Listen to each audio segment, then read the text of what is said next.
Mega డిఎస్సీపై నిరాధార ఆరోపణ చేస్తూ విద్యాశాఖ మంత్రి నారా లోకేష్ రాజీనామా చేయాలని రిలే నిరాహారదీక్షల పేరుతో పోలీస్ వ్యవస్థపై రాజకీయ ఒత్తిడి తీసుకురావాలని ప్రయత్నించడం వైసీపీ ద్వంద్వ వైఖరి నిదర్శనమని APSRTC Vijayawada zonal chairman Eluru Janasena incharge Reddy Appalanaidu విమర్శించారు. శుక్రవారం పార్టీ కార్యాలయంలో ఆయన మాట్లాడుతూ ప్రజా సమస్యను పూర్తిగా పక్కన పెట్టి ప్రతిరోజు ఏదో ఒక వివాదాన్ని సృష్టించడం, అసత్య ప్రచారాలతో ప్రజలను గందరగోళానికి గురిచేయడం వైసీపీ నాయకులకు అలవాటుగా మారిందన్నారు. వైసీపీ నాయకులు ప్రజలకు ఉపయోగపడే అంశాలపై మాట్లాడకుండా రాజకీయ లబ్ధి కోసం ప్రభుత్వాన్ని, మంత్రులను, అధికారులను లక్ష్యంగా చేసుకుని నిరాధార ఆరోపణలు చేయడం తిబాడాకోరు రాజకీయమని ఆయన అన్నారు.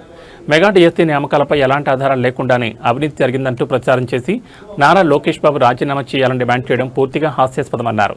నిరుద్యోగ యువతకు ఉద్యోగ అవకాశాలు కల్పించేందుకు కూటమి ప్రభుత్వం పారదర్శకంగా మెగా డిఎస్సీ నిర్వహిస్తుంటే దాన్ని జీర్ణించుకోలేని వైసీపీ నాయకులు కుట్రపూరితంగా తప్పుడు ప్రచారం చేస్తున్నారని ఆయన ఆరోపించారు. నిజంగా ఆధారాలుంటే చట్టబద్ధ సంస్థల ముందు ఉంచాలని, ప్రజలను రెచ్చగొట్టే రాజకీయాలను వైసీపీ మానుకోవాలని రెడ్డి అప్పలనాయుడు సూచించారు. గత వైసీపీ పాలనలో ఏళ్ల తరబడి మెగా డిఎస్సీ నిర్వహించకుండా లక్షలాది మంది నిరుద్యోగుల భవిష్యత్తు చెలగాటమాడిన నాయకులకు ఇప్పుడు మెగా డిఎస్సీపై మాట్లాడే నైతిక హక్కు లేదన్నారు. ఈ గొడ్డల పార్టీ నాయకులకు ప్రజల క్షేమం కంటే రాష్ట్రంలో విధ్వంసం, అలజడి, అల్లకల్లోలం సృష్టించడమే అజెండాగా మార్చుకున్నారని ఆయన ఆరోపించారు. రాష్ట్రంలో ముఖ్యమంత్రి చంద్రబాబు నాయుడు, ఉప ముఖ్యమంత్రి పవన్ కళ్యాణ్, విద్యాశాఖ మంత్రి నారా లోకేష్ నాయకత్వంలో రాష్ట్రంలో అభివృద్ధి, సంక్షేమం, పారదర్శక పాలన వేగంగా ముందుకు సాగుతుందన్నారు. పేదలకు మేలు జరిగితే, యువతకు ఉద్యోగాలు రావడానికి, రాష్ట్ర అభివృద్ధి చెందితే అది జీర్ణించలేకపోవడం వైఎస్ఆర్ కాంగ్రెస్ పార్టీ రాజకీయ దివాలా కోరుతానంటే నిదర్శనమన్నారు. నియామకాలపై అభ్యంతరాలు ఉండుంటే ప్రక్రియ జరిగిన సమయంలోనే ఎందుకు లేవనెత్తలేదని ఆయన ప్రశ్నించారు. నిరుద్యోగ యువతను తప్పుదోవ పట్టించే కుట్రలు ఎందుకని నిలదీశారు. రాష్ట్రంలో రోడ్ల అభివృద్ధి జరిగిన విమర్శలు, ఇంటింటికి పెన్షన్లు పంపిణీ చేసిన విమర్శలు, అన్న క్యాంటీన్ల ద్వారా పేదలకు భోజనం అందించిన విమర్శలు, స్త్రీశక్తి పథకం పైన విమర్శలు చేయడం వైసీపీకి పరిపాటిగా మారిందన్నారు. అధికారులు ఇప్పటికే డిఎస్సీ అంశంపై స్పష్టమైన వివరణ ఇచ్చినప్పటికీ వాస్తవాలను పక్కన పెట్టి యువతను రెచ్చగొట్టే ప్రయత్నం చేయడం అత్యంత బాధ్యతారాహిత్యమని అన్నారు. కూటమి ప్రభుత్వంలో జరుగుతున్న రాష్ట్ర అభివృద్ధిని అడ్డుకుంటున్న వైసీపీ నాయకులు వారు చేస్తున్న అసత్య ప్రచారాలు, దొంగ నిరాహార దీక్షలపై రాష్ట్ర ప్రజలే రానున్న రోజుల్లో తమ ఓటుతో మీకు సరైన గుణపాఠం చెప్తారని, ఎక్కడైనా మీరు మీ తీరును మార్చుకోవాలని వైసీపీ నాయకులను ఈ సందర్భంగా హెచ్చరించారు. ఈ మీడియా సమావేశంలో మాజీ డిప్యూటీ మేయర్ సిరిపల్లి శివరామకృష్ణ ప్రసాద్, గౌరవ అధ్యక్షులు నగిరెడ్డి కాశీ నరేష్, నగర అధ్యక్షులు వీరంకి పాండు, జనసేన నాయకులు రెడ్డి గౌరీ శంకర్, సరిది రాజేష్, ఎట్రించి ధర్మేంద్ర, పోండా రామునాయుడు, జనసేన రవి, వాస సాయి తదితరులు పాల్గొన్నారు. ఈరోజు రాష్ట్రంలో పనిపాటు లేనటువంటి వైఎస్ఆర్ పార్టీ నాయకులు కూటమి ప్రభుత్వం ఏర్పాటు కాగానే డిఎస్సి ఉద్యోగాల్ని చాలా క్రమశిక్షణతో నియమించి ఎప్పటి నుంచో పెండింగ్లో ఉన్నటువంటి డిఎస్సి పోస్టులను ఇవ్వటం, వారికి ఎమ్మటే ఆర్డర్లు ఇవ్వటం, ఈ రాష్ట్రంలో ఎక్కడా కూడా ఉపాధ్యాయుల కొరత లేకుండా ఉండాలి, అన్ని స్కూల్స్లో కూడా నైపుణ్యం కలిగినటువంటి విద్యాభ్యాసాన్ని అందించాలన్నటువంటి ఉద్దేశంతో కూటమి ప్రభుత్వం రాగానే ఒక మంచి కార్యక్రమాన్ని తీసుకొని ఒకవైపున ప్రభుత్వంలో ఉన్నటువంటి ఉద్యోగాలు భర్తీ చేస్తూ, ఇంకో వైపున జాబ్ మేళస్ పెట్టు అనేక నిరుద్యోగులకి ఉద్యోగాలు కల్పించేటువంటి ప్రక్రియని ఈ కూటమి ప్రభుత్వం, నారా చంద్రబాబు నాయుడు గారు, మరి ఉప ముఖ్యమంత్రి పవన్ కళ్యాణ్ గారు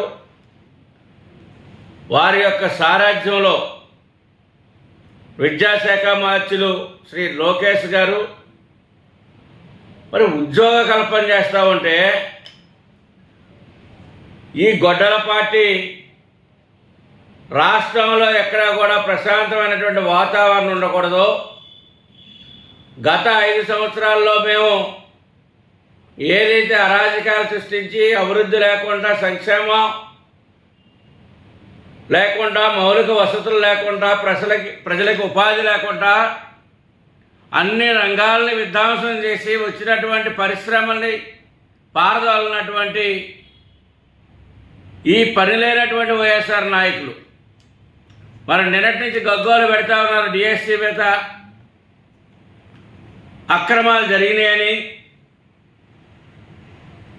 అది సరైనటువంటి నిర్వహణ కాదని వాళ్ళు ఊస్తూ ఉన్నారు. ఈ రోజున దాదాపు 16,000 మంది ఉపాధ్యాయులు జాయిన్ అయితే వాళ్ళందరూ ఉద్యోగాలు చేస్తామంటే, వాళ్ళందరూ సక్రమైనటువంటి నైపుణ్యమైనటువంటి విద్యాభ్యాసాన్ని విద్యార్థులకు పిల్లలకు అందిస్తూ ఉంటే చూసి ఓర్వలేక, ఎందుకంటే మా యొక్క ఆధ్వర్యంలో డిఎస్సి నిర్వహించలేకపోయాం, ఉద్యోగాలు ఇవ్వలేకపోయాం, వాళ్ళని వాలంటరీ తప్పించి ఎవరిని కూడా పెట్టలేకపోయాం. కనుక ఈ ప్రభుత్వం, ఈ యొక్క కూటమి నాయకత్వం ఈ రాష్ట్రం అన్ని విధాలుగా అభివృద్ధి చేస్తూ ఉంది. ప్రజలు మన వైపు చూడరేమో, ప్రజలు ఎప్పుడు కూడా మనకు ఓటేయరేమో, మొన్న 11కి దిగజార్చారు, ఈసారి ఆ 11 కూడా ఉండవేమో అన్నటువంటి ఆలోచనతో ఒకవైపు జగన్మోహన్ రెడ్డి గారు వారి యొక్క బృందం రాష్ట్ర వ్యాప్తంగా అల్లకులాలు సృష్టించి, లాండ్ ఆర్డర్ ప్రాబ్లం సృష్టించి, రాష్ట్ర ప్రజల యొక్క మైండ్ని డైవర్ట్ చేసి రాష్ట్రానికి జరిగేటువంటి అభివృద్ధిని అడ్డుకోవాలన్నటువంటి ఆలోచన ఏదైతే ఉందో దుర్మార్గం అని చెప్పేసి మేము జనసేన పార్టీ నుంచి తీవ్రంగా ఖండిస్తూ ఉన్నాం. ఇప్పటికైనా బుద్ధి తెచ్చుకోండి, ఏదైతే అభివృద్ధిని స్వాగతించండి, ఎక్కడైనా ప్రజలకు అన్యాయం జరిగితే ప్రజల పక్షాన్ని మాట్లాడండి. ఒకవైపున వ్యవసాయ రంగాన్ని అభివృద్ధి పరుస్తూ ఉన్నారు, ఒకవైపున పోలవరం ప్రాజెక్టు పూర్తి చేస్తూ ఉన్నారు, ఒకవైపున రాజధాని నిర్మాణం శరవేగంగా జరుగుతూ ఉంది, ఒకవైపున అన్ని దేశాలు